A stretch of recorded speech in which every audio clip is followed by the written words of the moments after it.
Ahoy! Set naman natin ang date and time nitong GA110FC na G-Shock. Hold mo lang ng 3 second ang may adjust button hanggang sa mag-blink yung time zone. Pindutin ang reverse at hanapin ang HKG or Hong Kong. Pagkatapos ay pindutin ang mode para mamili kung military time or yung 12 hours lang. Pindutin ang reverse or forward para makapamili. Pindutin uli ang mode para lumipat naman doon sa segundo. Mode uli para doon sa oras. At mode uli para lumipat naman doon sa minuto. Pindutin ang reverse at forward para sa pag-adjust. Pinuli ang mode para lumipat sa taon. Gamitin muli yung reverse or forward na button. Pindutin muli yung mode para lumipat sa buwan at isa pa uli sa mode para naman sa date.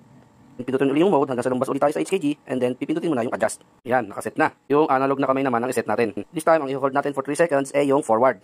Yung ibaba at lalabas yung sub. Pindutin naman natin yung mode. Hintayin lang natin siya tumigil. Pagkatapos nga ay i-press natin yung forward na button hanggang sa yung dalawang kamay ay mapunta doon sa 12 o'clock.